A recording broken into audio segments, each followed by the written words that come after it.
अस्सलाम वालेकुम वरहमतुल्लाहि वबरकातुहू। दोस्तों, उम्मीद है आप सब खैरियत से होंगे। अल्लाह रब्बुल इज़्ज़त से दुआ है, जैसा कि एक सिलसिला शुरू हो चुका है अहादीस का, तो उसमें आज हम फ़ज़ाइल नमाज में से एक हदीस पढ़ेंगे। बिस्मिल्लाहिर्रहमानिर्रहीम। हुज़ूर अक़दस सल्लल्लाहु अलैहि वसल्लम का इरशाद है कि जमात की नमाज अकेले की नमाज से 27 दर्जा ज़्यादा होती है। हुज़ूर अक़दस सल्लल्लाहु अलैहि वसल्लम का इरशाद है कि जमात की नमाज अकेले की नमाज से 27 दर्जा ज़्यादा होती है। फ़ायदे में शेख लिखते हैं, जब आदमी नमाज पढ़ता है और सवाब ही की नीयत से पढ़ता है तो मामूली सी बात है कि घर में ना पढ़े, मस्जिद में जाकर जमात से पढ़ ले, कि ना इसमें कुछ मुशक्क़त है ना दिक्कत, और इतना बड़ा सवाब हासिल होता है।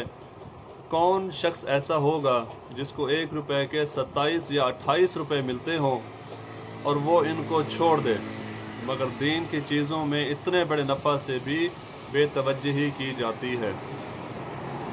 इसकी वजह इसके सिवा क्या हो सकती है कि हम लोगों को दीन की परवाह नहीं, इसका नफ़ा हम लोगों की निगाह में नफ़ा नहीं।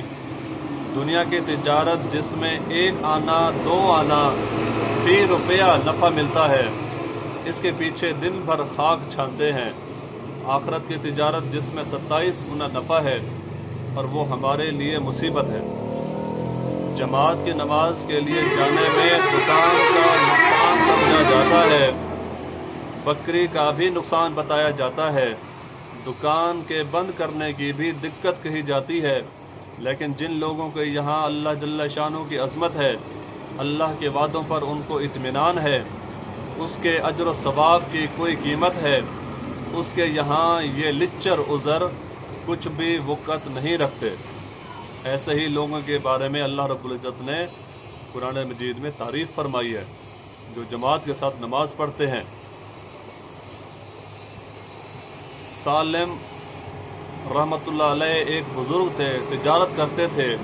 जब अज़ान की आवाज़ सुनते तो रंग मुतग़य्यर हो जाता और जर्द पड़ जाता, बेकरार हो जाते, दुकान खुली छोड़कर खड़े हो जाते और ये अशार पढ़ते, जिनका तर्जमा है, जब तुम्हारा मनादी मुअज़्ज़न पुकारने के वास्ते खड़ा हो जाता है तो मैं जल्दी से खड़ा हो जाता हूँ, ऐसे मालिक की पुकार को कबूल करते हुए जिसकी बड़ी शान है, इसका कोई मिसल नहीं।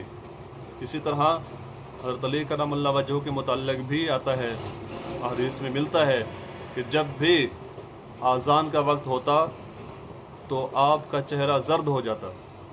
साथी पूछते कि ए हज़रत अली, आपका चेहरा इतना जर्द क्यों हो जाता है? तो आप फरमाते कि इतनी बड़ी अमानत के अदा करने का वक्त आ गया है, पता नहीं अदा हो सकती है या नहीं। ये सब बातें दोस्तों हमारे समझाने के लिए थी। दुआ है अल्लाह रब्बुल इज़्ज़त से कि अल्लाह रब्बुल इज़्ज़त हम सबको बाजमात नमाज अदा करने की तौफ़ीक़ अता फ़रमाए। इंशाअल्लाह कल अगली वीडियो में मिलते हैं, तब तक के लिए अस्सलाम वालेकुम वरहमतुल्लाहि वबरकातुहू।